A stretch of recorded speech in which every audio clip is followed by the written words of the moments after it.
Oke, jadi fixed point dari sebuah fungsi itu ada objek yang tidak bisa diubah fungsi itu. Ya, contoh misalnya kalau fungsi ini operasi kuadrat, ya, meng-square suatu bilangan.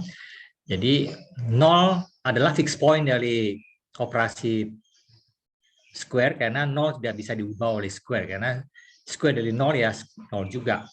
Ya, pangkat ya kuadrat dari 0 ya 0 juga. Dan juga 1 juga fixed point dari operasi pemangkat kuadrat ini karena kuadrat dari 1 ya tetap 1 ya. Jadi fungsi kuadrat itu punya 2 fixed point. Nah, yaitu 0 sama 1 contohnya itu. Nah, hasil yang tadi saya bilang indah di kalkulus ini, di lambda kalkulus ini adalah bahwa setiap fungsi dalam lambda kalkulus itu punya fixed point. Nah, itu terus ada algoritma untuk mencari fixed point tersebut.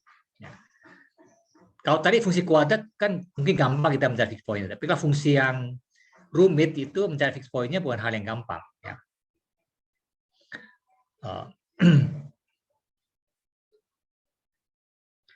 Nah, ini ada dari bikin sebuah fungsi itu bisa mencari fixed point-nya itu dengan menggunakan suatu fungsi lain di sini ya, yaitu dalam bentuk sebuah kombinator. Nah, beberapa waktu lalu kita pernah menyinggung nih apa sih kombinator itu? Apa itu kombinator?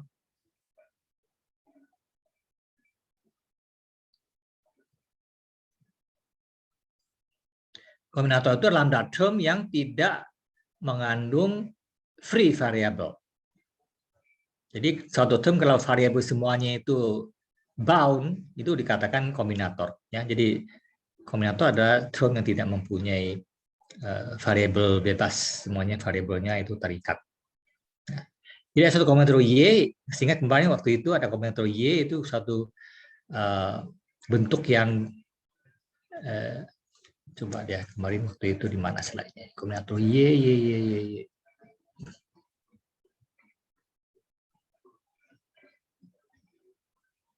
Nah, ini kombinator Y ini. Y. Nah, ini. Kombinator Curie ini adalah Y. Nah, ini lihatnya term ini semua variabelnya terikat. Y ada di dalam lambdanya Y. Dan juga ada X di sini. X ini memang free untuk termnya terhadap lambda Y, tapi di luar sini ada lambda X-nya.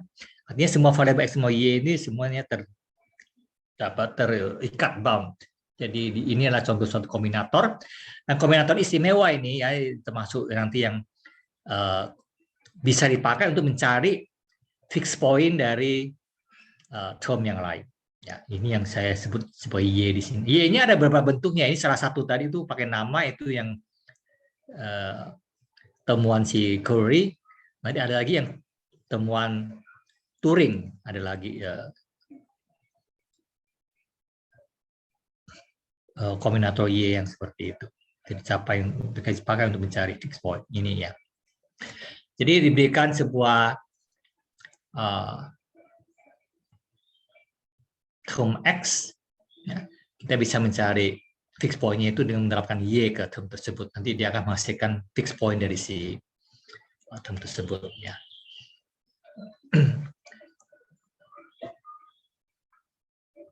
Jadi any term X ini saya terapkan Y ke X. Maka hasilnya adalah fixed point dari X. Artinya kalau saya menerapkan X pada term ini, hasilnya adalah term ini lagi. Ya. Jadi ini adalah fixed point dari X. Karena X tidak bisa mengubah dia. Ya, jadi setelah kita melakukan X itu hasilnya tetap si term ini. Jadi ini termasuk fixed point. Untuk sembarang X ini, ya, sembarang X di lambda kalkulus ini, kalau ketemu Y, dia berubah menjadi fixed point dari dirinya sendiri. Ya. Nah, kalau Anda ingat di aljabar linear, ini sebenarnya salah satu bentuk khusus dari persamaan eigenvalue. Masih ingat kalau di dalam aljabar linear misalnya ada matriks A, Anda terapkan pada vektor X, ya hasilnya adalah sebuah konstanta misalnya alpha X. Ini kan waktu itu Anda tahu di aljabar linear ini namanya suatu eigenvalue problem ya, eigenvalue equation di mana alpha ini adalah nilai eigen dari A. Jadi matriks A ini sekarang bisa lalu digantikan oleh sebuah konstanta saja ini. Nah, kalau alfa ini kebetulan adalah 1, berarti saya dapatkan ini A dioksikan pada X, hasilnya X. Jadi X ini adalah, vektor X ini adalah fixed point dari matriks A. Misalnya seperti itu. Nah, Anda tahu, udah belajar di aljabar linear, banyak problem di dunia nyata ini yang akhirnya muncul sebagai problem eigenvalue. Ya, ini jadi ini contoh juga berkaitan dengan fixed point ini. Ya. Nah, ini teorema yang saya tadi bilang indah ini adalah seperti ini. Jadi dalam kalkulus itu setiap term X, apapun termnya ini ada suatu kombinator Y yang bisa mengubah dia menjadi fixed point untuk dirinya sendiri. Ya, jadi X diterapkan YX ini menjadi fixed point dari X, karena X ini hasilnya tetap. Nah, ini hubungan antar term itu kan kita di lambda kalkulus ini lewat operasi beta reduction ya, satu term jadi yang lain bolak-balik bisa expansion atau reduction lewat beta ini. Jadi persamaannya sebetulnya secara beta. Ingat di beta itu selalu kita boleh juga mengikutsertakan konversi untuk beta reduction. Ada suatu konversi yang selalu boleh kita munculkan tanpa mengubah hasil reduksi. Konversi apa namanya? Alpha, Pak. Ya, konversi alpha conversion. Ya. Itu selalu boleh dilakukan alpha conversion. Alpha conversion itu tujuannya apa? Mengganti variabel lokal kan, variabel bound variabel kan selalu boleh diganti. Di dalam proses konversi reduksi beta, kalau supaya tidak membingungkan atau supaya tidak terjadi variable capture, maka kita bisa lakukan alpha conversion. Jadi selalu ingat ini, meskipun di sini terusnya cuma beta, selalu boleh lakukan alpha conversion. Itu tidak berbahaya melakukan alpha conversion karena dia cuma mengubah variabel lokal. Nah, ini bukti bahwa suatu kombinator Y yang tadi dibilang sebagai dia itu memunculkan fixed point dari suatu lambda term. Ini tadi Y yang saya sebutkan di depan tadi kan yang buatan Curie. Nah, sekarang ini Y yang ditemukan oleh Alan Turing. Anda tahu kan, ini Turing ini adalah sebagai pelopornya ilmu komputer ya. Ini Anda tahu ada mesin Turing ya, itu yang ini Alan Turing ini. Jadi pada tahun 30-an itu adalah tahun yang paling ramainya ya, paling banyak hal baru itu. Dikatakan di sekitar itu lahirnya ilmu komputer itu modern ada di situ. Termasuk arsitektur komputer yang sekarang kita pakai itu masih muncul di tahun 30-an itu. Itu sekitar Perang Dunia Pertama sampai kedua ya, itu yang menghasilkan penemuan yang luar biasa ini. Jadi kadang-kadang perang itu juga punya sesuatu yang positif ya, menghasilkan sesuatu teknologi yang luar biasa, karena demi untuk menang perang orang membuat teknologi yang luar biasa yang ternyata juga berguna di sehari-hari. Jadi kombinator Y yang ditemukan Turing ini itu bentuknya seperti ini. Y itu terdiri dari dua term U yang diterapkan satu sama lainnya. U diterapkan pada U. U sendiri bentuknya seperti ini. Lambda UX titik X diterapkan pada UUX. Ya. Nah, ini kan suatu kombinator ya, semua U sama X ini kan terikat. Ya. Coba dikasih ini lengkapnya kurungnya seperti apa ini? Kamu ditulis secara lengkap kurungnya. Coba seseorang ngomong, saya tulis. Ini kan kurungnya banyak yang dibuang karena ya berdasarkan perjanjian kalau ada beberapa term ditulis secara berturutan kan dari kiri ke kanan itu. Jadi supaya nggak terlalu banyak kurung. Tapi kalau Anda mau sebenarnya kurungnya supaya muncul, supaya jelas, ini kurungnya mana saja ini? Coba sebutkan, saya tulis.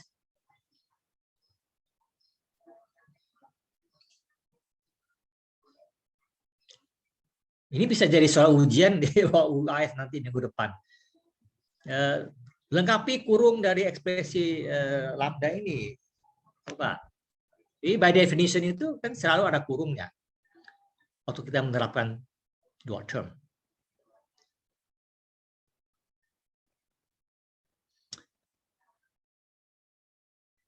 Halo, ini pada sepi amat sih. Coba ini lengkapi kurungnya seperti apa?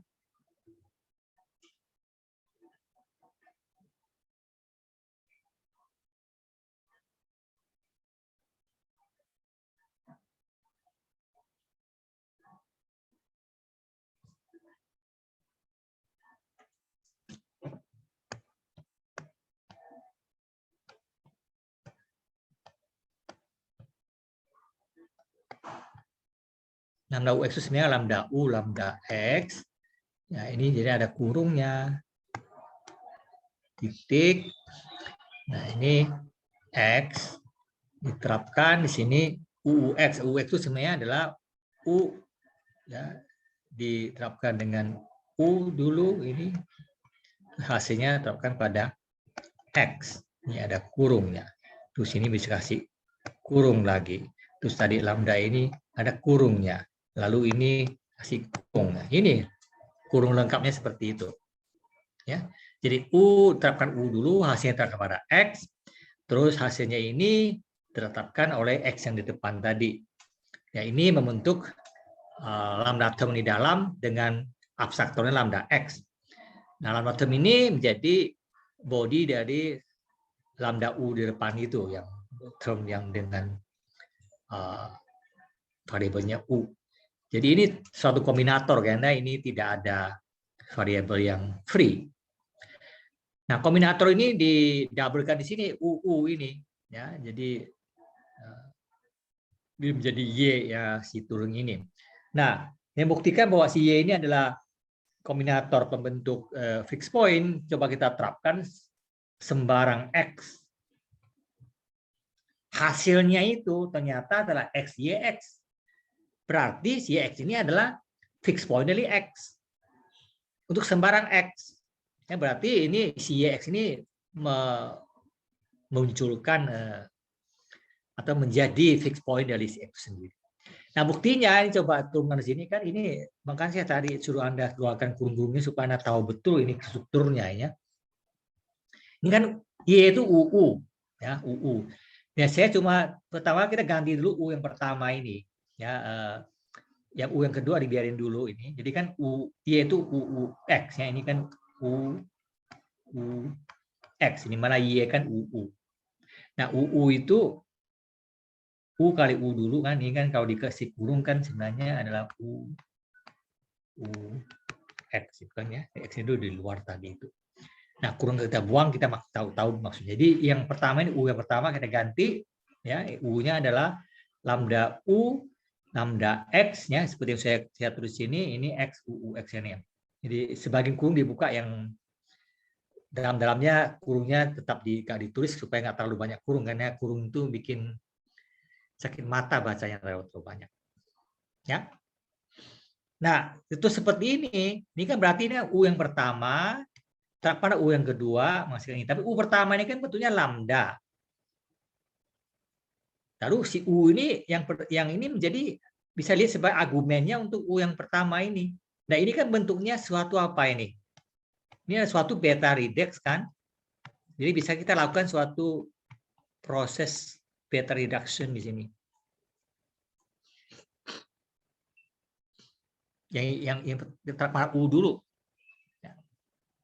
Nah, berarti si U ya kan masih lambda beta reduction itu bentuknya kan masih ingat kalau ada lambda x n terapkan pada suatu term n, ini kan satu langkah beta reduction itu hasilnya adalah mensubstitusikan n untuk x yang muncul free di n. Nah, di sini kan berarti kita mensubstitusikan U untuk U, jadi hasilnya adalah U besar untuk U kecil yang muncul free di bodinya, yaitu lambda x titik x UUX. Ya, hasilnya ini. Nah, substitusikan U besar untuk U kecil, dapatnya ini ya. Ini ada U kecil yang muncul 2 kali. Nah, U kecil ini, kalau dia ini kan free di sininya, ya, maka dia U-nya bisa masuk ke sini. Jadi hasilnya ini, fungsinya. Lalu di luar udah nunggu X di sini. Nah, sekarang berarti menerapkan ini hasilnya kan suatu ekspresi lambda diikuti oleh X. Jadi lagi-lagi ini suatu beta lidex. Ini. Nah, ini kan lalu bisa kita lakukan. Sebenarnya kalau Anda mau bisa melakukan satu, ini kan langsung X-nya disubstitusi untuk X. Hasilnya jadi ini. Tapi sebenarnya kalau Anda mau lebih tidak bingung gitu, ya apa supaya lihat graf X jadi X lagi, ini bisa juga dilihat sebagai ada satu langkah alpha conversion di mana saya ganti X dengan Z misalkan. Ini kan bisa saya dengan menjadi lambda Z titik Z, ini ada U Z, ya ini lambda yang depan ini terapkan pada X. Ya, sebenarnya kan X itu yang sini kan variabel lokal, ya X yang di luar ini variabel yang free. Jadi sebenarnya mensubstitusikan X untuk Z. Sehingga akhirnya ya dapat ini ya, Z-nya diganti dengan X. Nah, ini langkahnya langsung saja hasilnya di sini. X sama UX. Nah, apa tuh UX? Ya kembali lagi Y tadi, ya ini ada ada Y. Jadi ketemu bahwa YX itu adalah fixed point dari X. Ya, jadi seperti itu.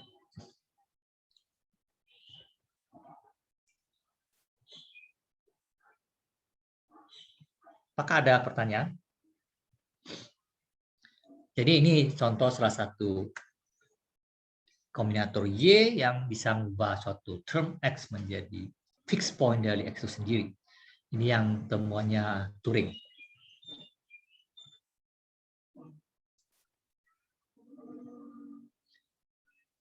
Nah, yang tadi yang depan tadi yang saya sebutkan itu yang buatan Curie itu ya, terus ini yang Curie sama Rosenblum. Ini ada lagi Y yang lain ini. Lagi-lagi ini ada lambda X titik VV di mana V-nya ini. Ya, ini juga suatu kombinator pencipta fixed point.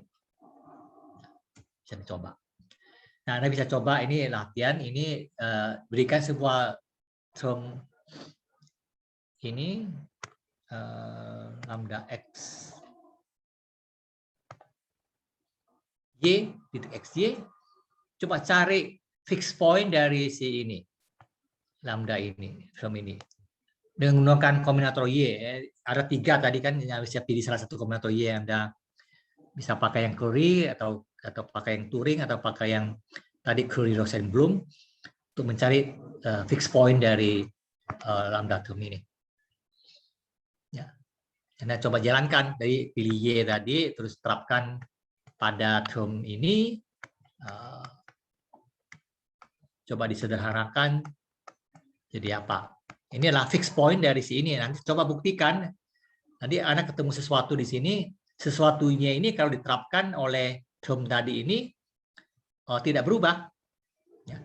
Hasil tetap. Itulah fixed point dari lambda XY itu. XY. Nah, ingat nih kalau Anda mau lengkap di kurungnya ini jadi apa ini? Kan sama dengan lambda X titik lambda Y, ya kan ada XY-nya, ada 2 variabel, terus ini XY, ya, ini ada kurungnya, ini kurung, nah, lengkapnya seperti itu.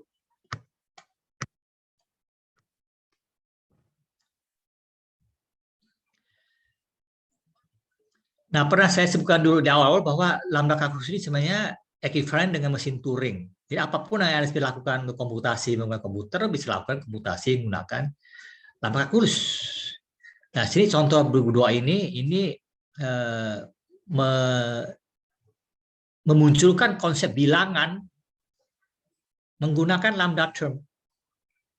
Jadi Cn ini yang definisinya adalah lambda xy titik x-nya n kali pada y. Jadi artinya ini adalah misalnya kalau kita bilang ini x 3y itu sebenarnya ini ekuivalen dengan y terapkan x kali, hasilnya terapkan x lagi, hasilnya terapkan x lagi. Jadi x-nya muncul 3 kali ya ini. Itu sama x per n ini. Jadi ini n-nya ini menjadi ciri dari term ini yang sebenarnya merepresentasikan sebuah bilangan bulat natural. N-nya 0, C0 itu jadi kayak bilangan 0. C1 itu kayak bilangan 1, C2 itu kayak bilangan 2, dan seterusnya. Ya, jadi merepresentasikan bilangan bulat sebagai suatu lambda term, ini bisa di sini representasinya. Lalu kalau Anda definisikan term A ini, seperti ini bentuknya, A adalah lambda X, Y, P, Q. Jadi ini ada 4 variabel ya. Jadi kalau dilengkapi kurungnya itu jadi apa ini? Ini berarti ada lambda X, titik lambda Y, titik lambda T, titik lambda Q, titik lalu bodinya sini ada X terapkan pada P, ya kalau kasih kurung seperti ini, lalu ada kurung Y, P, Q, ini kan Y, P, Q-nya Y kali P kali Q, lalu ini diterapkan begini, ini ada kurungnya, ini ada kurungnya, ini ada kurungnya. Ini lengkapnya seperti ini kurungnya. Nah, itu arti dari term ini. Nah, jadi kalau Anda menerapkan si A ini pada sesuatu, ya ini seperti ini, AC3. Tadi 3 itu kan tadi ya, saya bilang C3 itu menyatakan kayak bilangan 3. Terus C2 ini kayak bilangan 2. Gitu.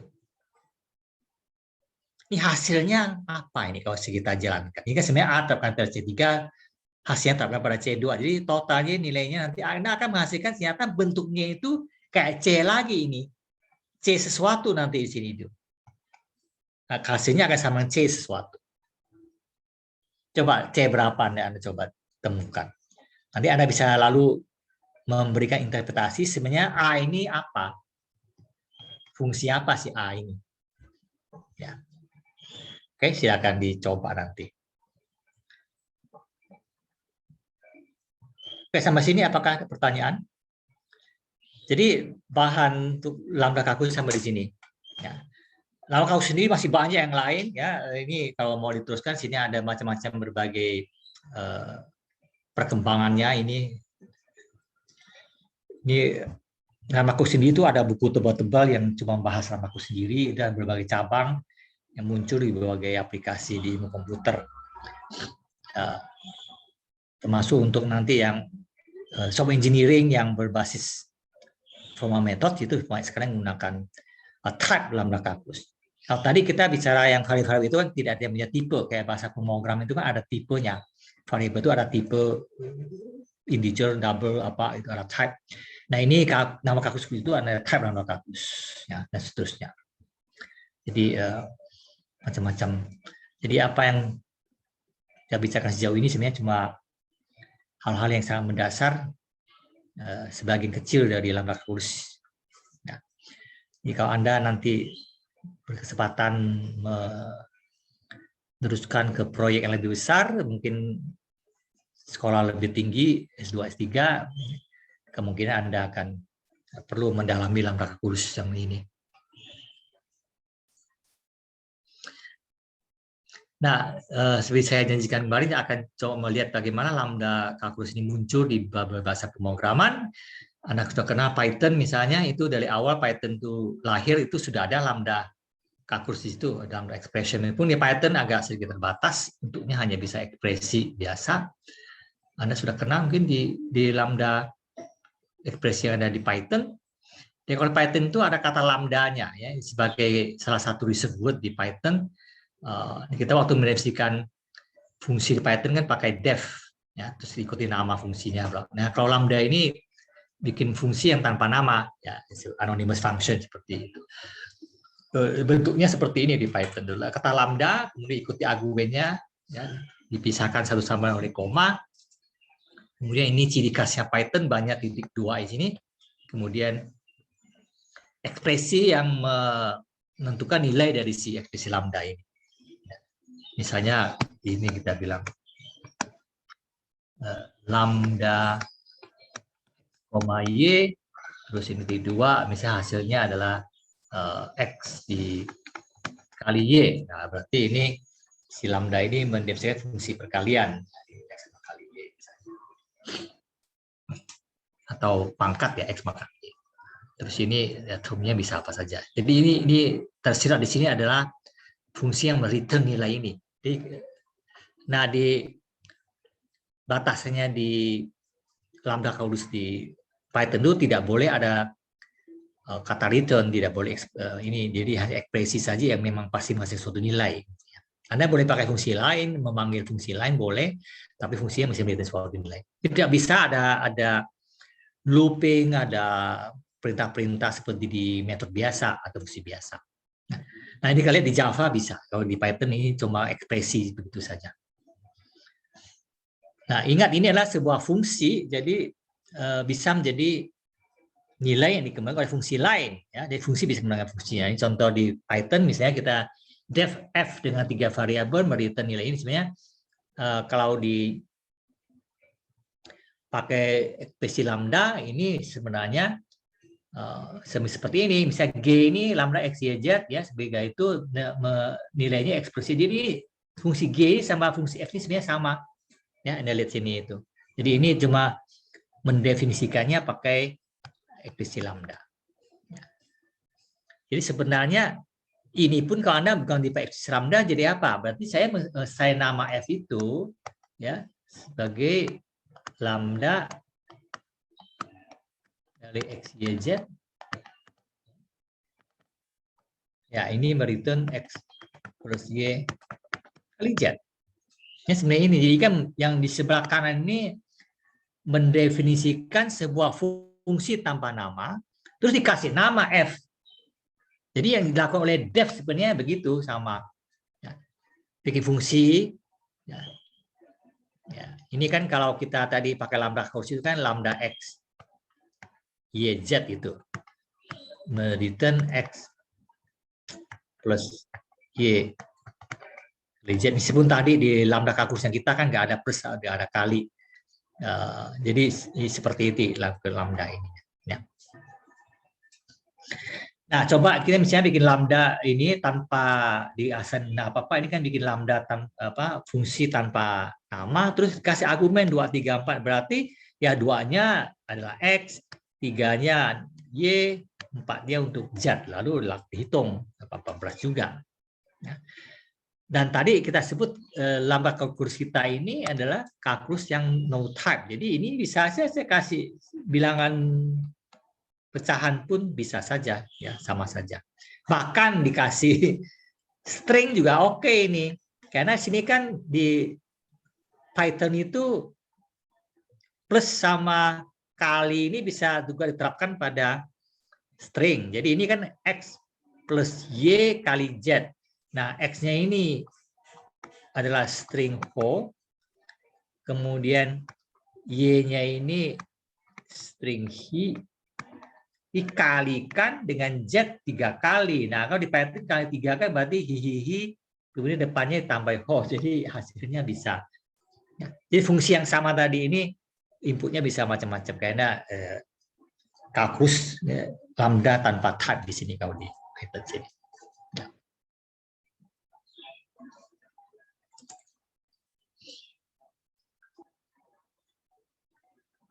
Nah, di Python ini lambda ekspresi ini juga ya seperti ekspresi pada umumnya ini bisa berupa yang sebagai suatu objek juga ya. Jadi dia juga bisa dimanipulasi sebagai data. Saya sini bikin suatu list L yang mengandung 3 buah ekspresi lambda, berarti mengandung 3 buah fungsi tanpa nama. Oke. Nah, sekarang Anda bisa mengambil satu persatu fungsi itu terus diterapkan ya. For G in L, jadi G-nya akan ngambil satu persatu fungsi di L ini, terus diterapkan dengan argumen 3. Yang pertama-tama 3 pangkat 2 dapat 9. Berikutnya 3 pangkat 3 dapat 27. Berikutnya 3 pangkat 5 dapat 43.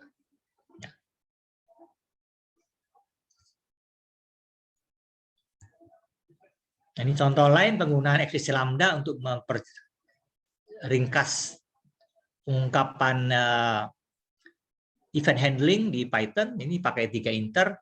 Ini komannya ini adalah perintah yang akan dijalankan kalau buttonnya diklik gitu. Nah, ini sini dinyatakan sebagai suatu ekspresi lambda. Ini lambdanya tidak ada argumennya, ya, jadi mengaccept nothing. Nah, ini dia ngeprint hello. Jadi artinya setiap kali saya klik akan muncul kata hello di layar.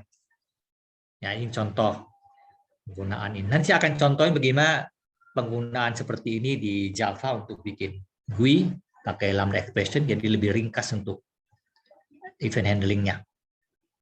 Ini di Python. Oke, jadi ini tadi contoh ekspresi lambda di Python, di mana ekspresi lambda itu bisa dijadikan input ke fungsi lain, bisa dijadikan data di list, bisa berlaku sebagai body untuk definisi fungsi. Nah, ini saya kasih satu slide lagi itu sebagai contoh penggunaan dari ini nampak kursi Java. Saya nggak tahu sebanyak apa Anda sudah tahu ini. Demikian juga tadi yang di Python tuh mestinya Anda sudah tahu waktu di DP1. Ini juga mestinya udah disisipkan juga di DP2 Java. Tapi kalau agak lama mungkin belum, karena ini Java-nya ini memasukkan lambda ini agak belakangan ya, versi 8 baru muncul di sini. Anda mungkin sudah pernah dengar itu, tapi mungkin belum pernah pakai barangkali ya secara itu. Jadi ini akan contohkan. Salah satu konsep pendukung di sini adalah konsep anonymous in a class. Ya. Di Java Anda kan bisa mendefinisikan kelas di dalam kelas yang lain, yaitu ini kelas. Nah, kelas ini cuma perlu muncul sekali, tidak dipakai ulang, maka tidak perlu dikasih nama, dan dia lalu menjadi kelas yang anonymous. Nah, kelas anonymous ini yang sebenarnya menjadi latar belakangnya ekspresi lambda di Java. Jadi saya akan ini saja ya, anggapnya Anda sudah tahu di anonymous in a class di Java, biasanya sudah pernah belajar. Ya, karena di anonymous di kelasnya nggak bisa diinisiasi sekali karena dia nggak punya nama, jadi ya perasa dia dibuat kelasnya itu sekaligus dibikin objek dari situ, ya, inisiasi, setelah itu nggak bisa dipakai lagi kelasnya karena cuma dia tanpa nama, soalnya dipakainya sekali waktu itu. Sekali contoh saja di sini langsung, ini adalah pembentukan suatu kelas anonymous dan sekalian diinisiasi objeknya. Nah, jadi sini Anda bikin variabel washing machine ini bertipe worker. Worker ini adalah sebuah interface yang cuma mengandung satu metode work yang return void, tidak punya argumen. Ya. Nah, jadi variabel bertipe worker ini berarti suatu variabel yang nanti bisa berisi apa? Bisa berisi objek ya, dari sebuah kelas yang mengimplementasi interface ini. Anda tahu di Java, kalau sebuah kelas mengimplementasi sebuah interface, berarti kelas tersebut wajib mendefinisikan metode yang bersangkutan ini, ya, metode yang ada di interface ini. Metode di interface ini kan abstrak, jadi belum ada bodinya, cuma titik koma di sini. Nanti harus dikasih body yang di-update oleh kurung-kurung awal itu. Nah, di sini terjadi demikian. Jadi kita ingin menciptakan sebuah kelas inner anonymous di sini. Lalu dari kelas itu kita bikin objeknya. Nah, objeknya ini nanti bisa melaksanakan method work. Ya. Nah, sintaksnya di Java ini adalah operator new diikuti oleh nama interface-nya atau nama superclass-nya. Karena kita bikin kelas anonymous ini kan mesti turunan dari suatu kelas lain, extend kelas lain, atau dia itu mengimplement suatu interface. Nah, sini kita menyebutkan nama interface ini berarti kelas anonymous ini kita ini mengimplement interface worker ini yang punya satu metode saja, berarti perlu definisikan di sini method work-nya. Ya. Nah, operator new ini di sini berarti dia sekaligus menginstansiasi, ya, menciptakan instance dari si kelas anonymous ini tadi ini yang sudah mengimplementasikan method work. Nah, ini implementasinya sini cuma sangat simpel, memprint 2 message ini saja. Ya. Dan ini sudah contoh bahwa suatu inner class ini, karena dia berada di kelas yang lebih luar ini, bisa mengakses variabel dari luar. Ini count ini kan didefinisikan di method main, lalu diakses di sini. Ya, dipakai. Nah, setelah itu kita bisa lalu menerapkan method work-nya pada ini variabel ini. Variabel ini berisi apa? Variabel berisi objek tadi, objek yang dibikin dari kelas anonymous tadi. Nah, sekarang kita bisa menerapkan method work pada objek tersebut. Lalu dijalanlah method work-nya. Kalau di sini work-nya belum jalan, ya ini baru definisi bikin objek ini, di sini baru melaksanakan metodenya. Itu adalah inti dari sintaksnya di Java untuk membuat objek dari kelas tadi anonymous inner class. Ya. Nah, nanti tempat di mana kita mendefinisikan method work ini nanti akan diambil alih oleh ekspresi lambda. Jadi nanti bisa kita gantikan definisi untuk fungsi work ini atau method work ini dengan sebuah ekspresi lambda. Yaitu tadi lambda, ekspresi lambda sebenarnya adalah fungsi tanpa nama. Oke, itu mengenai anonymous inner class di Java. Saya nggak tahu ini sejauh mana Anda sudah tahu, ini maksudnya sudah tahu ya. Ada beberapa persyaratan di sini, variabel diakses di inner class ini harus variabel yang effectively final. Jadi contoh tadi tahun ini kan effectively final, jadi dia suatu variabel di luar tapi cuma dikasih satu kali nilai tertentu di sini, setelah itu nggak boleh lagi, jadi cuma sekali saja. Ya, itu disebut effectively final. Ya, itu variabel yang karena kalau dipakai di dalam sini itu sudah nggak boleh diubah lagi. Ya. Boleh diubah di tempat lain, tapi di sini di dalam inner class ini definisi metode di sini itu count-nya tidak boleh berubah lagi. Setelah itu juga nggak boleh berubah. Yang di luar ini juga cuma boleh satu. Jadi kayak metode ya apa? Metode final.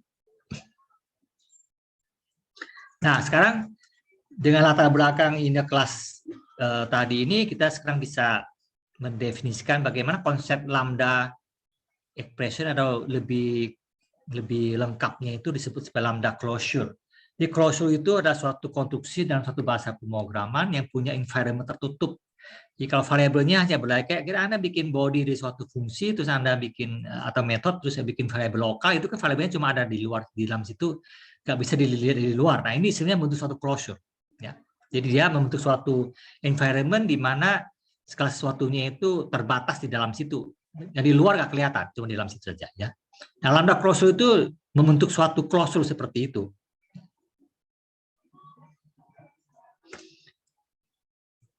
Di lambda closure ini sebenarnya adalah istilah yang lebih fundamental di teori bahasa pemrograman. Yang Anda baca buku compiler itu sering disebut closure, tapi sebenarnya itu adalah definisinya itu mengimplementasikan suatu lingkungan tertutup untuk suatu melaksanakan komutasi yang ada di body suatu fungsi atau metode.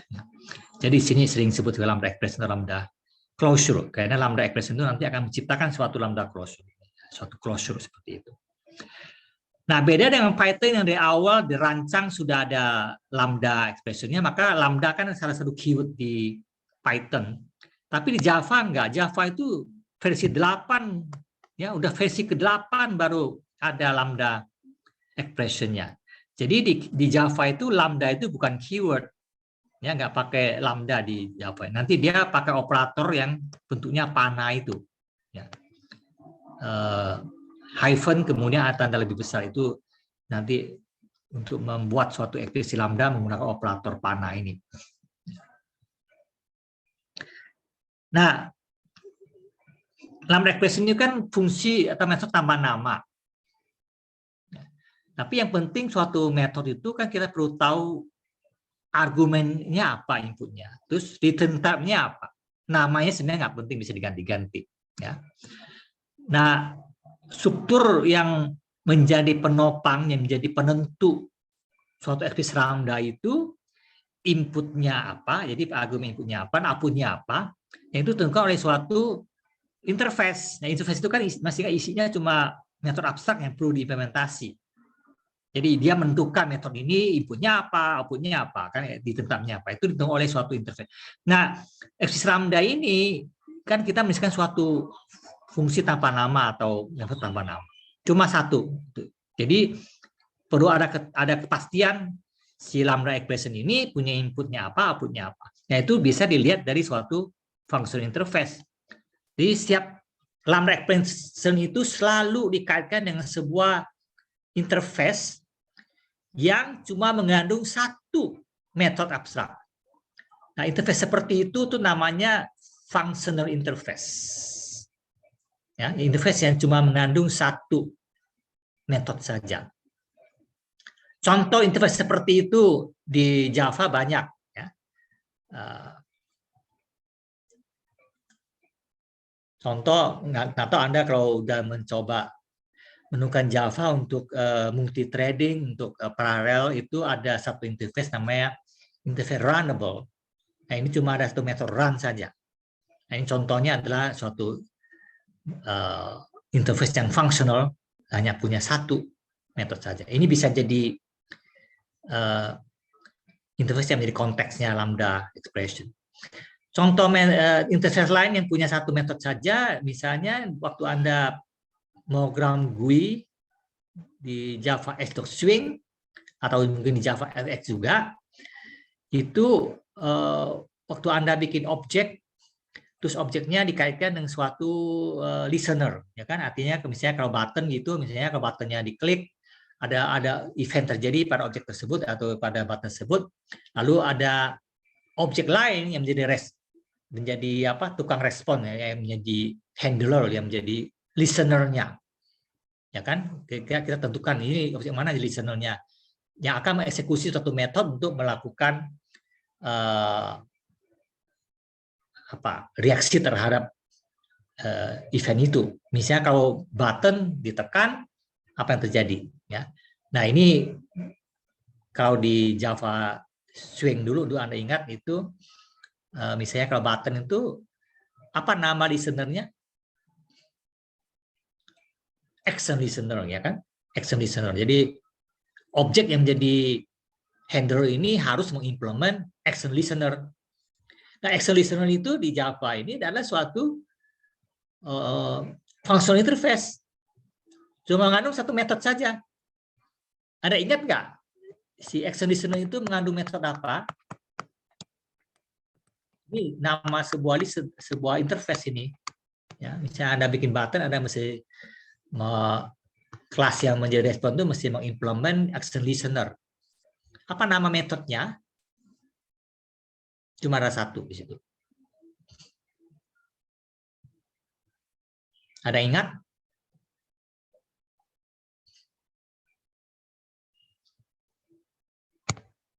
Metodenya namanya action perform. nggak itu waktu Anda programming pakai Java X.swing, itu ada metode namanya Java XImperform, ya, dan dia akan menerima inputnya berupa sebuah event, dia mereturn void. Ini salah satu-satunya metode yang didefinisikan ada di interface action listener ini. Ya, jadi action listener ini adalah contoh functional interface, ya, yang bisa dipakai nanti sebagai latar belakangnya lambda expression itu. Jadi menjadi target type-nya suatu lambda expression. Jadi dia memberikan konteks, memberikan ketentuan bahwa nanti lambda expression ini akan menerima inputnya apa, outputnya apa. Ya. Jadi kayak tadi metode XImperform ini akan menerima inputnya sebuah event, ya, objek event, dan dia akan return void sebenarnya. Berarti nanti kalau si XImperform ini mau diimplementasikan sebagai suatu lambda expression, maka lambda expression-nya itu harus menerima sebuah input berupa event dan return void. Ya.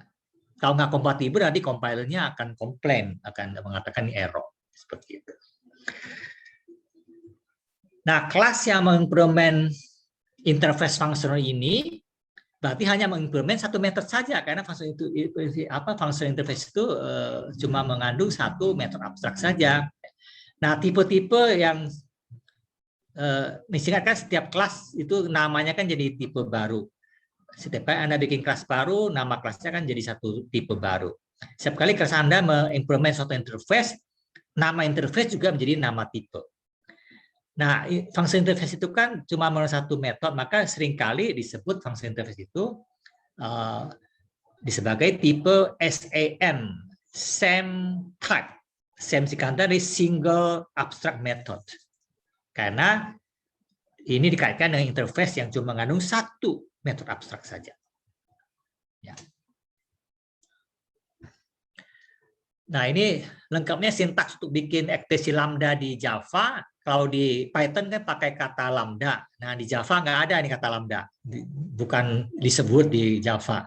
Di Java menggunakannya operator panah ini yang terdiri dari dua karakter, yaitu hyphen sama karakter lebih besar. Ini panah ini. Di Java agak baru, panah ini sebenarnya juga muncul di konteks lain. Ada yang tahu nggak penggunaan panah selain di ini lambda expression ada di mana lagi?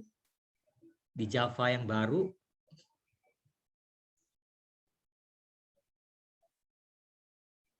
Anda kan sudah ngambil apa? Advanced programming, program macam-macam.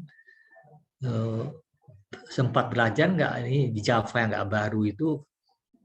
Jadi Java ini belakang ini kan sangat berkembang banyak ya, setiap tahun muncul versi baru.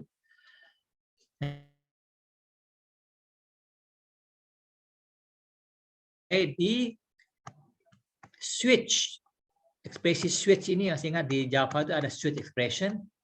Nah, switch yang baru di Java ini bisa pakai panah di dalamnya tanpa perlu pakai break.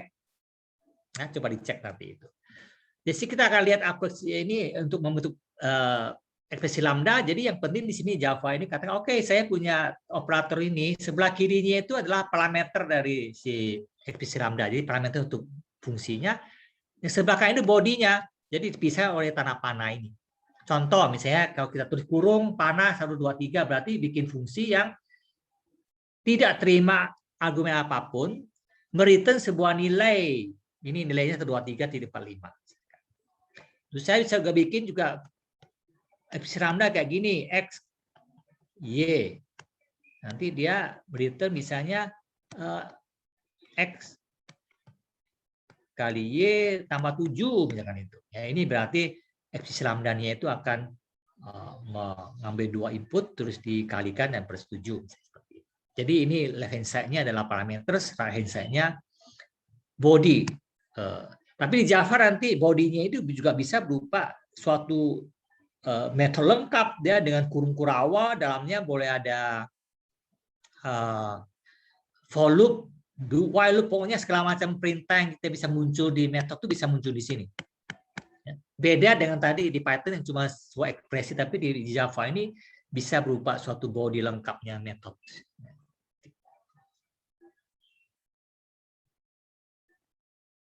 Ya, ini contoh macam-macam ekspresi lambda. Ya, ini ekspresi lambda yang menerima sebuah parameter input, mereturn sebuah nilai boolean. Ya, karena jadi ini setiap lain sebenarnya fungsinya mengecek apakah inputnya itu genap apa tidak. Dan ya true, maka kalau dia ya, genap akan ketemu true, kalau dia ganjil ketemu false.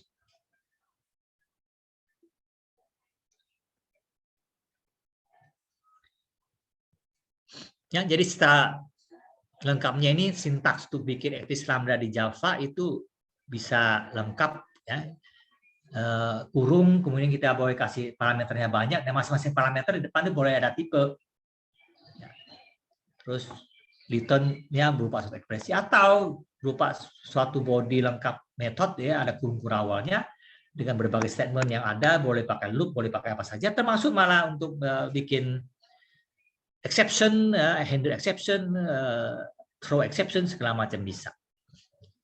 Nah, sih katakan ini data type dari parameter itu boleh nggak ada, ya, boleh ekspresi boleh tidak. Jika tadi kita bisa cuma bikin n, misalnya return ini n kali n misalnya n kuadrat. Ini karena cuma ada satu parameter, kurungnya boleh dibuang, ya. Jadi tinggal gini saja, simple, paling simpelnya begitu. Jadi kurungnya boleh. Tapi kalau ada beberapa, ada koma, ya harus ada kurungnya. Terus boleh kasih tipe. Ini kan nggak ada tipenya. Kalau Anda mau kasih tipe, misalnya, oh I-nya itu diharapkan harus integer. Kalau ini harus kasih kurung. Jadi ini berarti mengatakan inputnya ini harus integer. Kalau bukan integer, ditolak. Nah, kalau nggak ditentukan, ini tipenya akan ditentukan oleh nanti interface fungsionalnya yang mana yang berperan, itu bisa dibaca dari situ inputnya ini tipenya apa. Oke. Jadi di latar belakangnya suatu ekspresi lambda di Java ini harus selalu ada suatu interface fungsional yang mengandung satu metode saja. Contohnya misalnya ini kita bikin sendiri ini interface myValue, cuma mengandung satu metode abstrak namanya getValue yang tidak terima argumen apapun tapi mereturn sebuah double. Ya, tuh. Jadi nanti semua fungsi yang demikian itu kompatibel dengan interface ini. Asalkan dia tidak menerima argumen, mereturn double, itu cocok, itu kompatibel dengan metode getValue ini.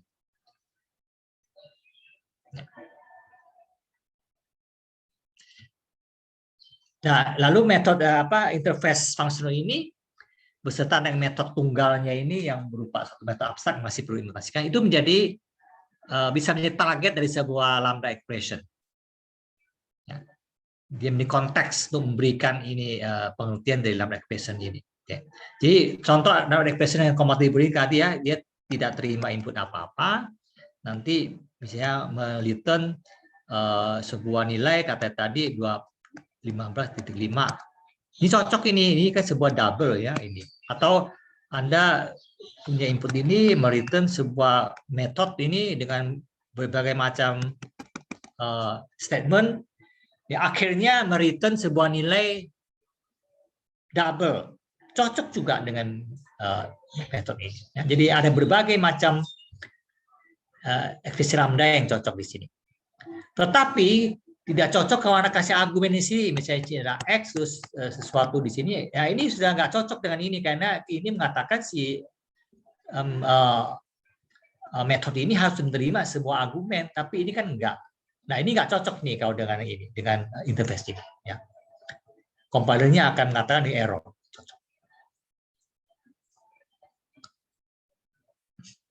Ya, tadi dengan myValue tadi yang merupakan suatu interface dengan satu metode itu, tadi getValue, maka kita bisa assign si variabel bertipe myValue tadi. Ini myValue tadi ada dari tipe interface fungsional tadi, bisa selesai dengan sebuah ekspresi lambda yang kompatibel, yaitu yang tidak menerima argumen, return sebuah double.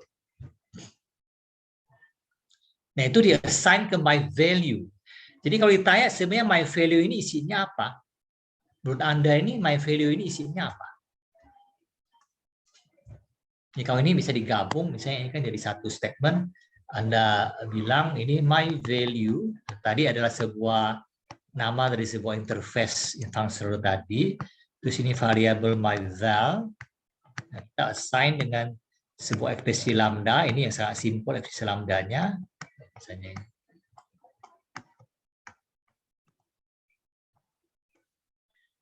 Pertanyaan saya, sepengetahuan Anda sejauh ini mengenai Java, apa isi dari variabel ini?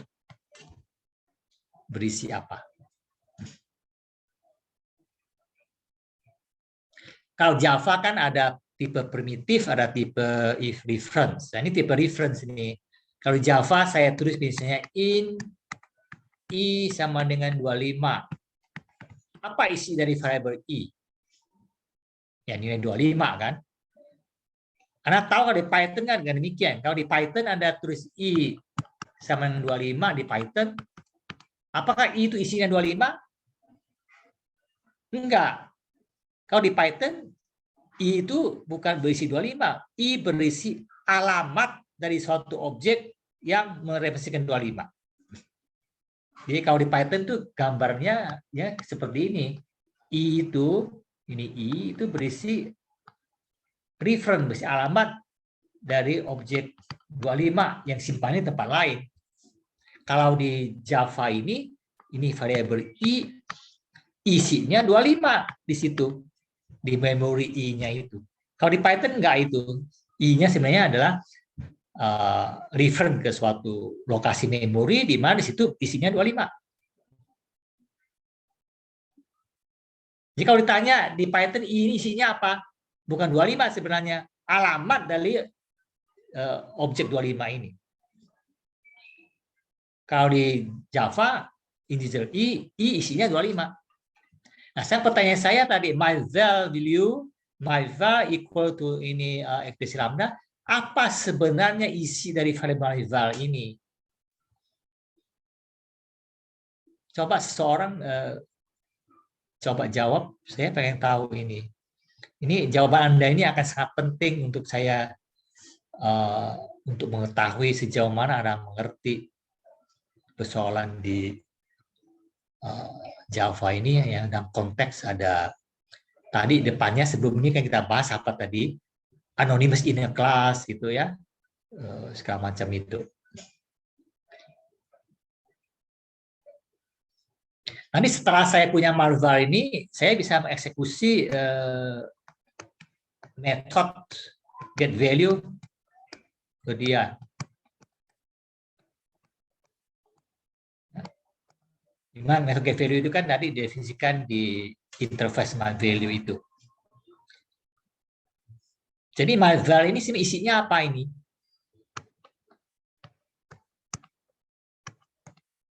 Isinya apa? Ditanya tadi ini di sini, i isinya 25 atau isi berisi ini.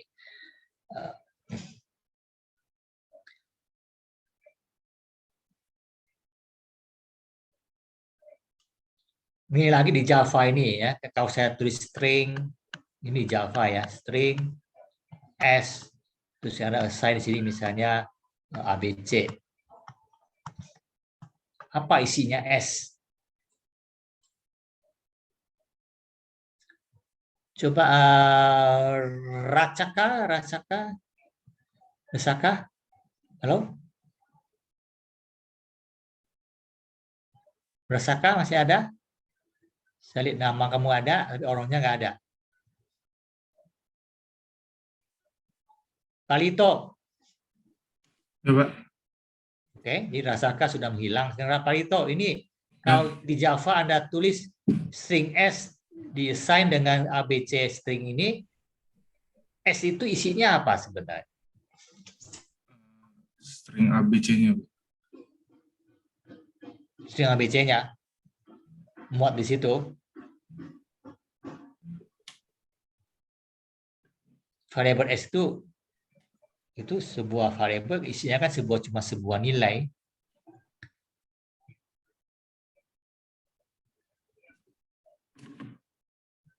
Bukan, S itu bukan isinya string ABC.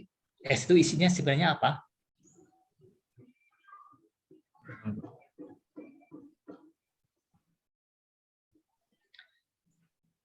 Ini apa yang Anda pelajari di DDP 2 dulu ya? Coba yang lain. Pak Rito mau coba jawab lagi? Sudah menemukan jawaban yang lain? Apa isinya S sebenarnya? Pak Rito? Ya, Pak. Halo? Ya. Belum menemukan, Pak. Oke, coba siapa yang mau jawab? Henry Chi.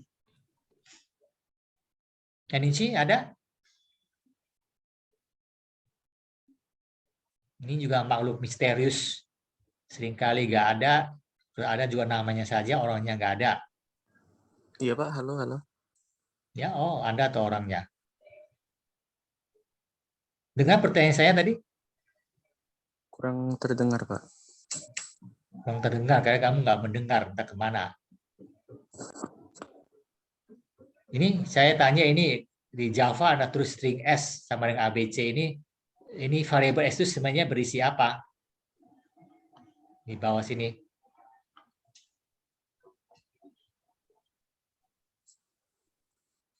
Apa? Berisi string ABC. Berisi string ABC.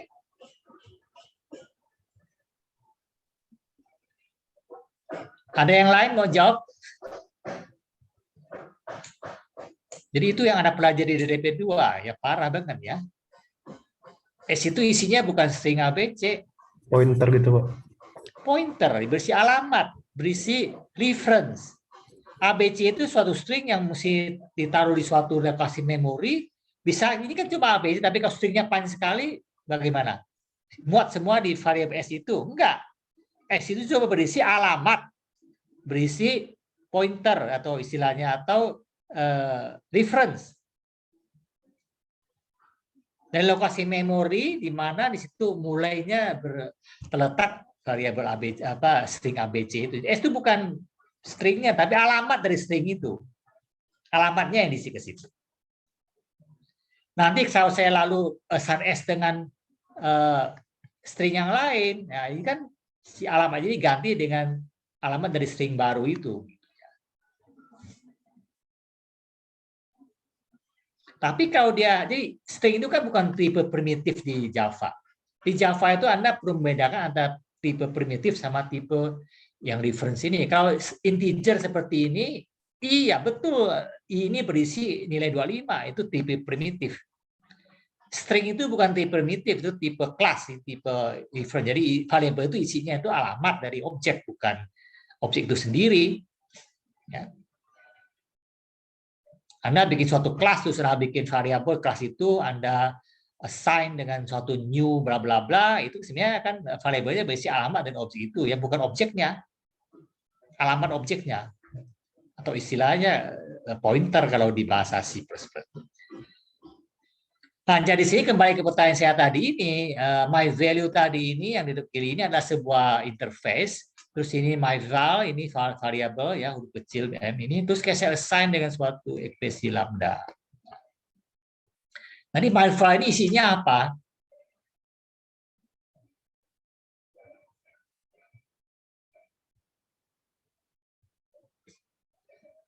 Gak usah lengkap dulu nih isinya apa? Isinya sebuah bilangan atau kayak tadi apa isinya sebuah address, sebuah pointer, sebuah reference, atau sebuah metode. Ya, siapa mau sebuah metode lambda mungkin Pak? Hah? Berisi apa? MyFile kan ya? Ya ini yang pertanyaan. Metode lambda mungkin Pak? Berisi metode lambda.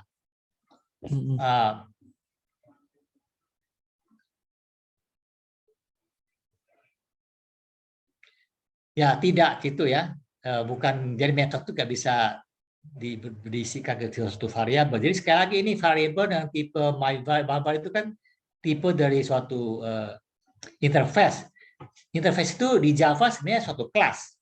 Waktu Anda mengcompile program interface itu, nanti si interface itu menjadi satu kelas sendiri. Cuma kelasnya itu kelas di mana semua metodenya itu abstrak, ya kan? Itu interface. Jadi sama seperti tipe kelas kayak string tadi. Jadi malval itu isinya sebuah address, sebuah pointer, sebuah reference.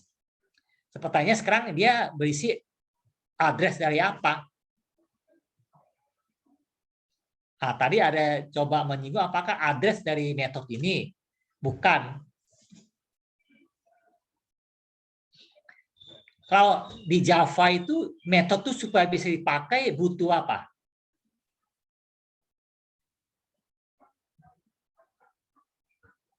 Bagaimana cara menerapkan metode di Java? Karena saya udah kasih tahu tadi, misalnya setelah Anda punya myval, Anda bisa menerapkan metode getValue pada myval. GetValue ini apa tadi? Sebuah metode. Tempat Anda menerapkan metode ini, jadi di myValue ini mesti ada apa di sini? Ada sebuah objek. Ya. Jadi myval ini sesungguhnya berisi alamat dari sebuah objek. Objek dari kelas apa? Objek dari sebuah kelas anonymous in a class. Nah, si kelas ini mengimplement interface myValue tadi ini. Yang dikatakan tadi di sini myValue ini, ya, interface myValue ini mempunyai metode getValue yang menerima tidak memberi argumen apapun, return double. Nah, ini adalah metode yang diimplementasi juga oleh oleh kelas yang ada di myval tadi ini, ya. Jadi myval ini berisi lagi alamat dari sebuah objek dari kelas apa? Objek dari suatu kelas anonymous ini kelas yang mengimplement ini interface myValue ini. Berarti dia kan perlu mengimplement metode tadi yang getValue itu yang menerima nol argumen return double. Nah, ini persis kompatibel dengan yang diekspresikan oleh si ekspresi lambda ini yang tidak menerima argumen return sebuah double. Jadi si ekspresi lambda ini yang mengimplementasi metode tadi itu. Ya. Jadi lengkap ini ceritanya sebenarnya panjang sekali di sini. Kalau ditanya apa isi dari value myval ini yang dengan tipe myValue ini, oh, myval ini sebenarnya berisi alamat dari suatu objek dari kelas anonymous in a class yang mengimplement interface myValue tadi, yaitu mengimplement metode getValue tadi. Nah, implementasinya itu diberikan oleh ekspresi lambda ini. Jadi pada saat nanti saya menerapkan metode getValue pada myval, berarti sekarang myval akan berisi alamat suatu objek, berarti menerapkan getValue pada objek tersebut. Ya. Objek tersebut punya metode apa saja? Kalau itu getValue ini. Bagaimana getValue ini implementasinya? Nah, diimplementasikan oleh si ekspresi lambda ini. Jadi nanti getValue-nya akan memberikan nilai 123.45 sesuai dengan ekspresi lambda ini. Oke. Itu adalah konsep yang introduce di Java 8 ya sejak ada ekspresi lambda itu. Jadi ceritanya cukup panjang. Oke, tolong diingat itu.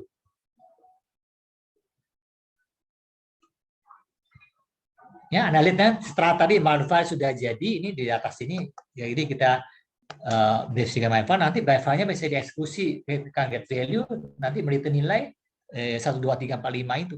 Jadi menjalankan metode getValue yang diimplementasikan oleh si metode lambda ini, lambda expression ini.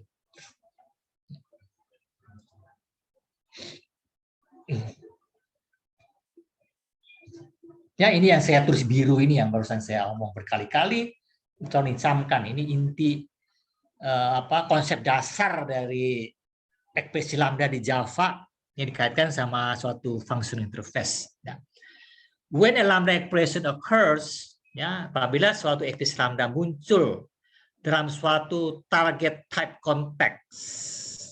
Jadi yang menjadi konteks dari target type-nya di sini, misalnya ini kan lambda expression muncul, ini konteksnya itu ditentukan oleh si interface my value ini. Jadi pada saat suatu ekspresi lambda muncul, an instance of a class is automatically created. Jadi sebuah instance dari sebuah kelas itu secara otomatis dibuat. Nah, kelas yang mana? Kelas yang mengimplement functional interface. Dengan si ekspresi lambda itu menentukan behavior dari si abstract method tadi. Jadi dia mengimplementasikan metode abstrak tadi itu. Ya.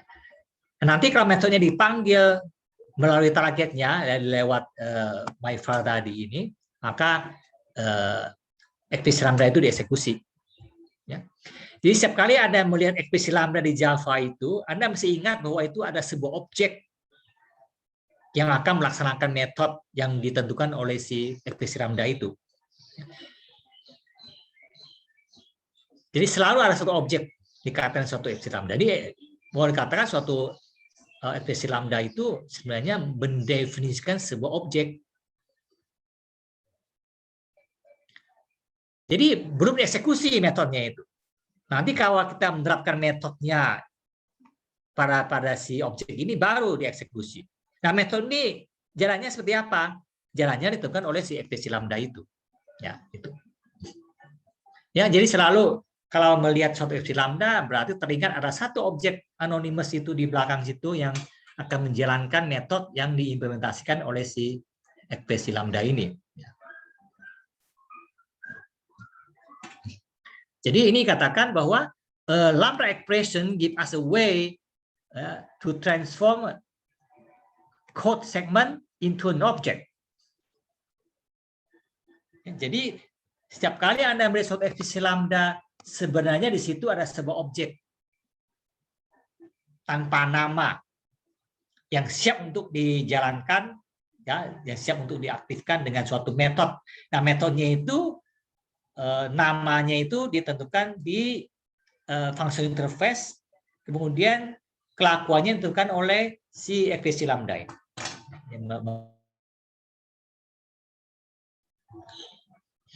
Nah, tadi kan kita lihat nama metodenya kan get value, itu di interface-nya tadi itu. Nah, kelakuan get value seperti apa? Nah, ditentukan oleh ekspresi lambda ini. Oke, saya akan lanjutkan lagi sedikit ya mengenai yang ekspresi lambda yang lebih kompleks, di mana bodinya itu tidak cuma sekedar tadi sebuah nilai, tapi bisa berupa satu metode yang lengkap ya. Di sini misalnya contoh ini contoh beberapa contoh ekspresi lambda yang macam-macam dengan mungkin perlu dibahas sebentar. Jadi ini tadi ya ini interface-nya MyValue cuma menggunakan satu metode seperti ini. Nah, kita sini bikin berbagai macam ekspresi lambda yang mengimplementasikan metode ini. Pertama, ekspresi lambda yang sangat simple, terima nothing, return double. Dan sini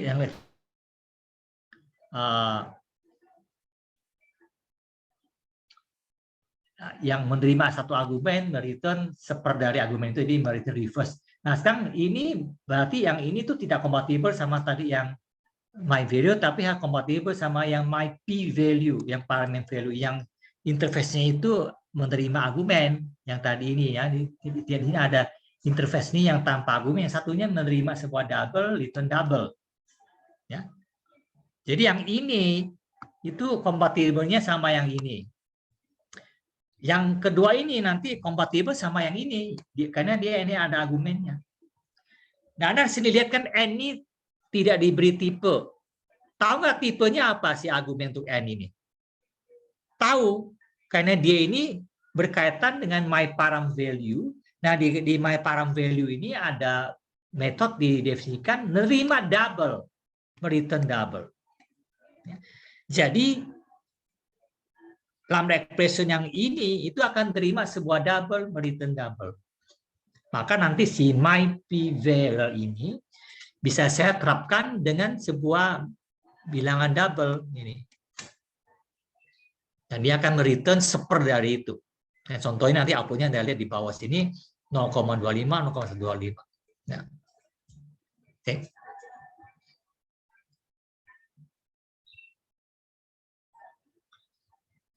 Nah, ini contoh yang lain-lain ini beda lagi ini metodenya, ya, menerima dua parameter, mereturn boolean. Contohnya XPS Lambda yang cocok seperti ini, menerima dua parameter, mereturn boolean. Ini kan true atau false. Berarti n sama d di sini itu masing-masing harus bertipe integer. Karena targetnya jelas, ini konteksnya itu dalam numeric test. Ini, jadi kita tahu bahwa si metode ini yang diintegrasikan oleh si XPS Lambda ini sebenarnya berkaitan sama signature seperti ini. Ya.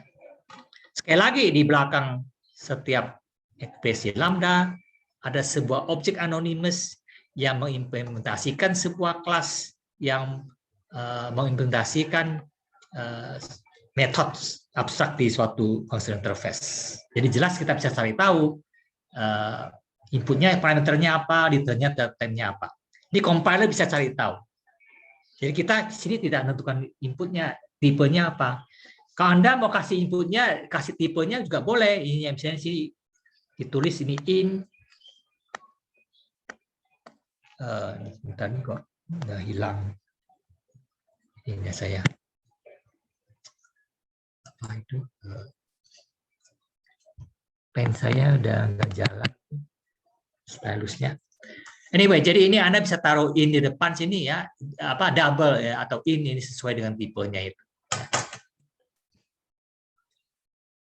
Contoh yang sini inputnya jadi bisa 10 sama 2 misalkan.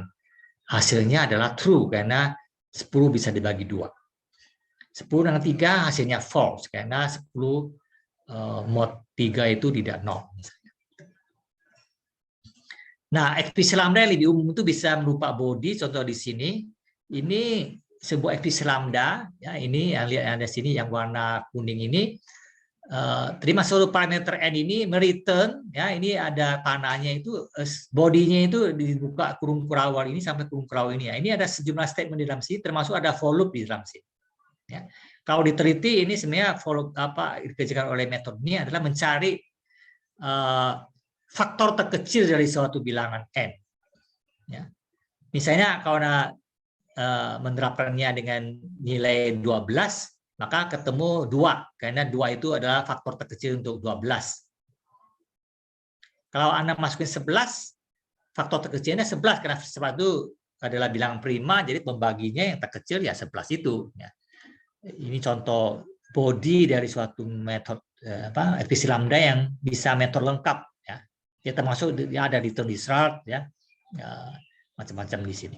Jadi itu secara umum XPS Lambda di Java itu bisa berupa suatu metode yang lengkap dan bodinya seperti metode biasa. Yang penting dia itu harus kompatibel dengan sebuah functional interface. Ya, contohnya sini kita numeric func ini cocok dengan di atas ini ya. Interface numeric func ini Anda lihat sini dia mengimplementasikan fungsi func ini yang menerima input integer, mereturn integer. Nah, metode ini sama, menerima sebuah parameter n yang integer, nanti dia mereturn suatu result berupa sebuah integer. Ya. Inputnya 12, keluarnya 2, yang saya tadi. Inputnya 11, keluarnya 11.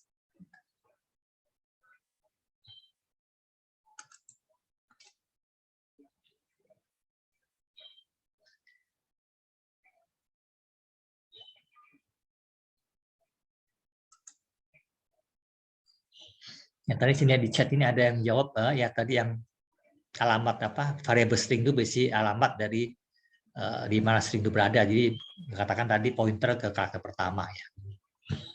Oke, jadi itu sebenarnya inti dari XPS Lambda di Java seperti itu. Yang lain-lain ini setelah ini cuma kasih Anda detail mengenai penggunanya.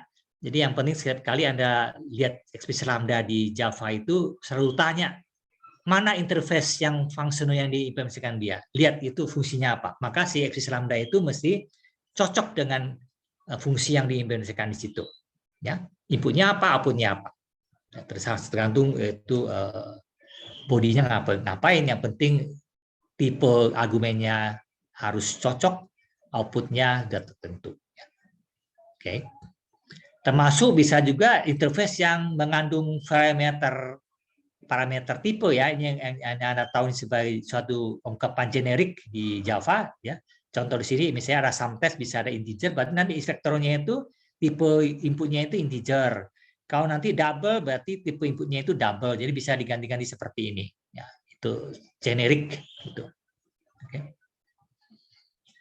Nah, ini contoh yang tadi saya mau jalankan ini bahwa salah satu penggunaan dari ekspresi lambda seperti di Python itu bisa membuat sangat ringkas program-program GUI. Contoh di sini saya contohkan ini push counter ini. Ini kalau Anda bandingkan program Java biasa, sekarang pakai ekspresi lambda. Ini ada dua kelas ya. Push counter ini adalah program yang nanti menampilkan suatu frame, kemudian frame-nya ditambah suatu panel. Nah, panelnya itu yang menampilkan beberapa unsur widget yang bisa termasuk ada button yang bisa diklik, misalnya seperti ini. Nah, ini jadi kan kalau Anda perhatikan waktu dulu di Java yang lama itu, Anda bikin objek seperti button ini, nanti di action listener. Lalu di dalam sini kan ada sebuah objek yang berlaku sebagai listener. Nah, untuk itu Anda perlu juga bikin suatu kelas atau ini kelas apa yang nanti dibikin objek di situ. Dari situ baru taruh di sini. Nah, ini sini kita tinggal tulis saja ekspresi lambda. Ekspresi lambda ini berarti akan masih ingat tadi saya bilang setiap kali ada yang melihat ekspresi lambda, ada sebuah objek. Nah, objek yang menjadi listener ini.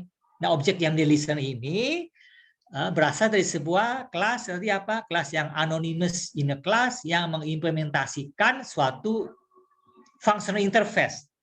Nah, ini functional interface-nya apa? Namanya di sini adalah action listener kalau di string ini. Nah, kebetulan memang tadi sudah saya sebutkan interface functional list action listener ini cuma mengandung satu metode. Tadi namanya metodenya apa? Yang ada di action listener itu nama metodenya apa? Ada yang dengar nggak tadi? Atau memang Anda sudah tahu? Coba ini siapa yang jawab? Muhammad Salman. Masih ada nggak? Sudah hilang juga. Gema Pratama.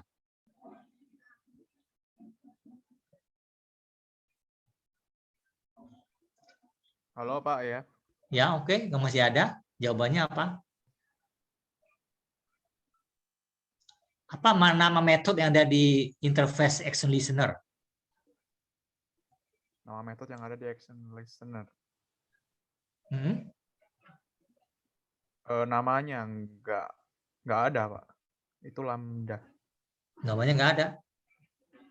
Nggak Anda udah belajar GUI dulu kan pakai Java Swing itu yang GUI pakai swing? Enggak. Pernah program pakai itu.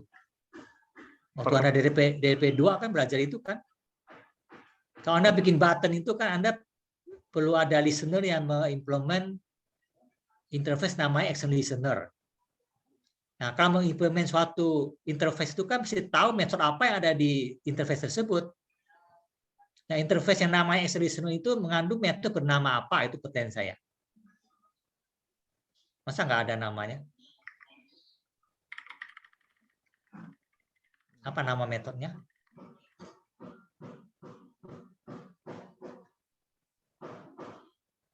On click bukan Pak? On click. Ini ngomongnya di Python apa di Java ini kamu?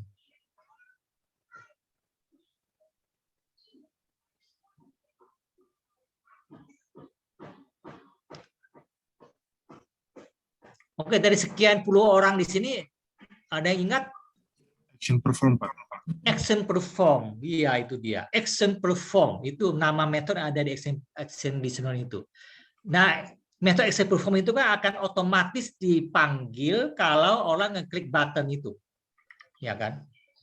Nah, sekarang action perform itu mesti saya implementasikan. lewat ini ekspresi lambda ini. Jadi ekspresi lambda yang warna kuning ini itu mengimplementasikan action perform itu. Data action perform itu menerima argumen bertipe apa? Event, ya action event. Di sini persis misalnya di sini ada event, action event. Itu mereturn apa? Nilai action perform itu mereturn apa? Return void ya. Ini return void. Jadi Anda lihat sini. Jadi ini persis dia akan mengimplement metode yang namanya action perform.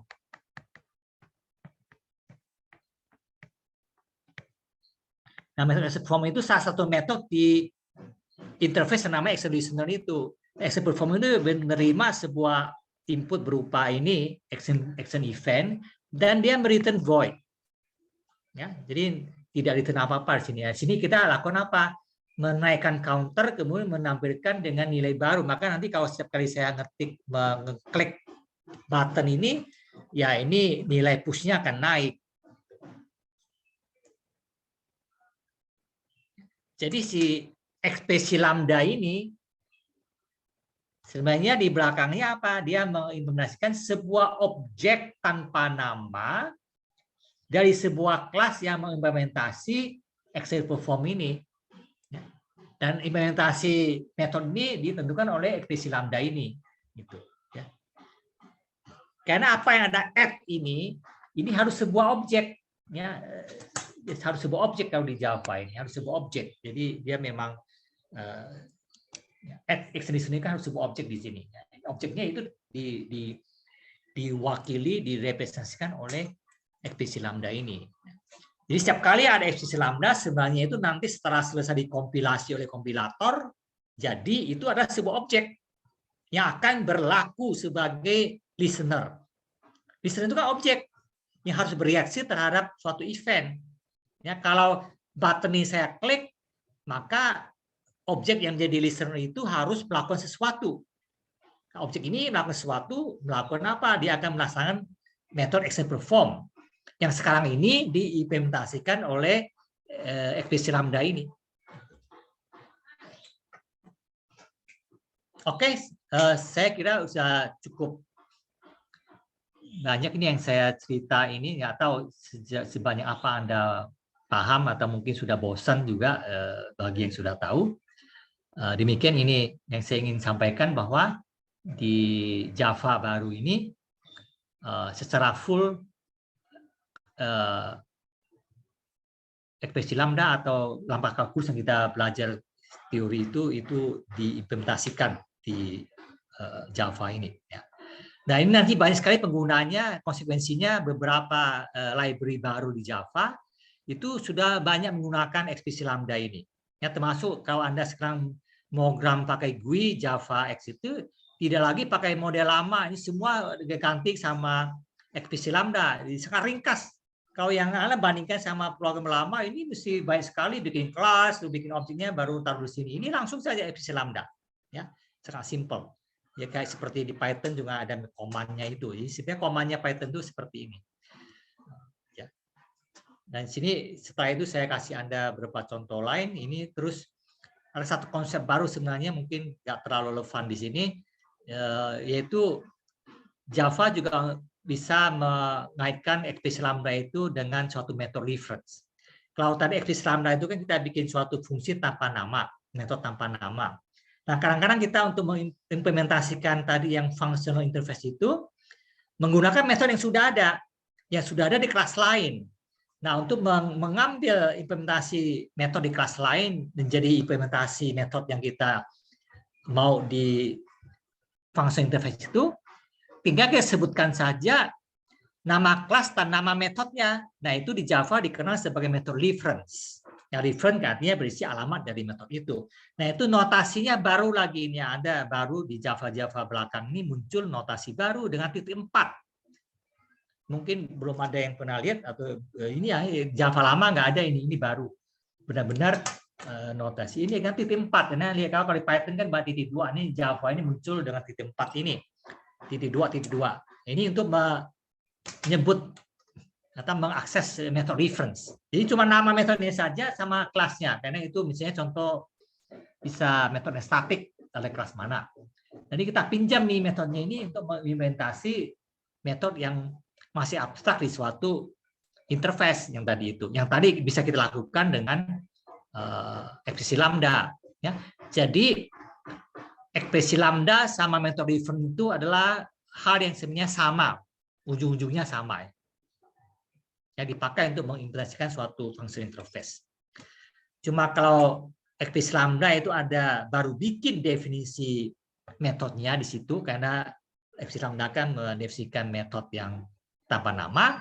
Kalau yang pakai metode reference ini, metodenya sudah ada tempat lain. Kita pinjam untuk mendefinisikan metode yang belum di fungsi interface itu. Ya. Jadi metode reference sama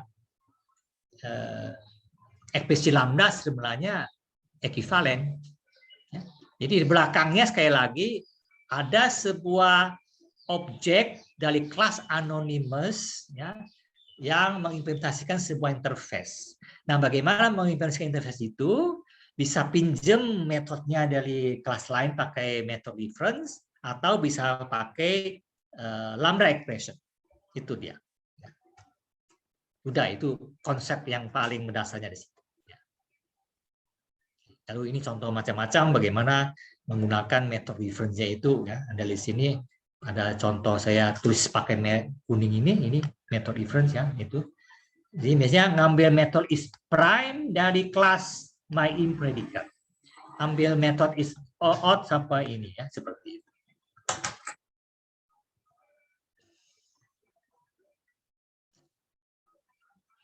Ya, ini cuma ada detail contoh-contoh saja penggunaan berbagai situasi metode reference. Oke, jadi demikian ini dua hal.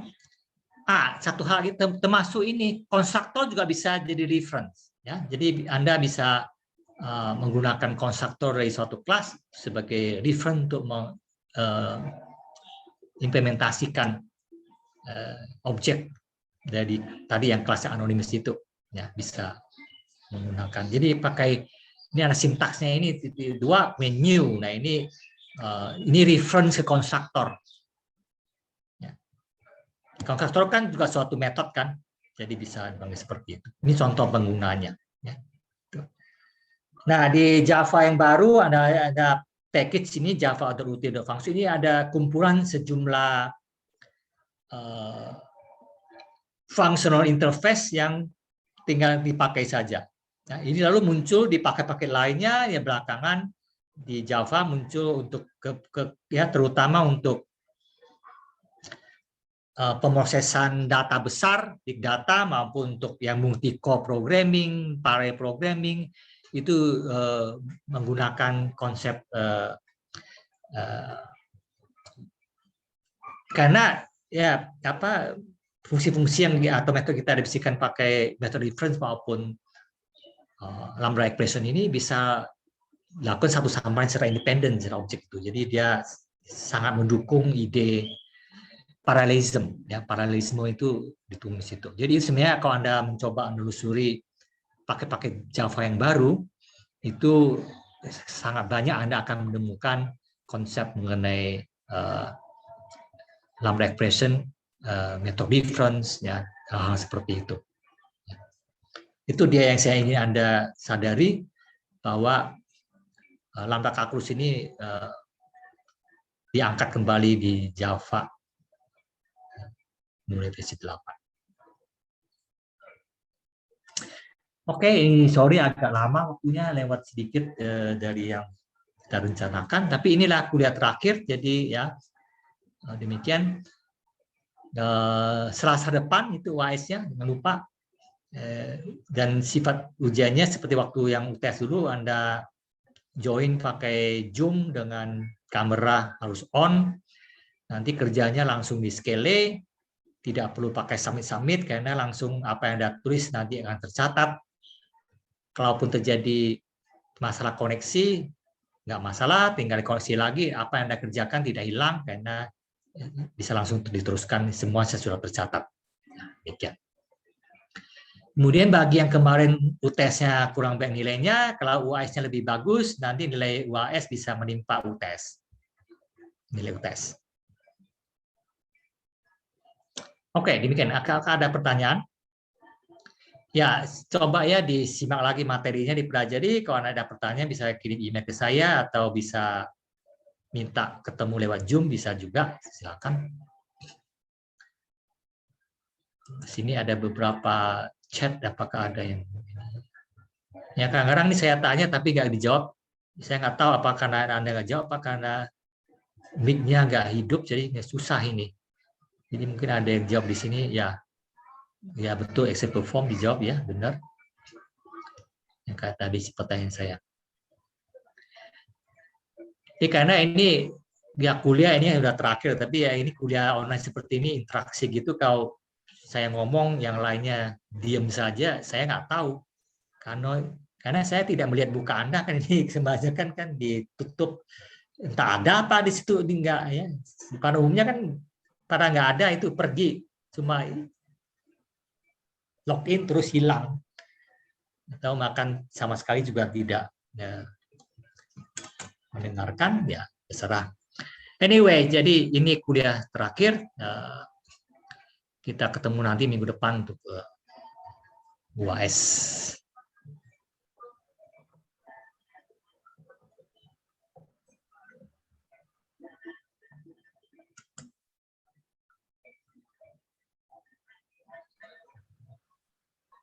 Oke, apakah ada pertanyaan terakhir, komentar? Kalau Anda ingin bisa tinggal dan bertanya, kalau enggak ya sudah boleh leave. Nanti hari ini saya anggap ini dia kuliah terakhir, semua orang dianggap hadir. Jadi saya tidak akan absen satu persatu menghabis waktu, jadi saya akan absen semua dianggap hadir. Oke, kalau nggak ada ya sampai di sini. Selamat siang semuanya. Sampai ketemu nanti.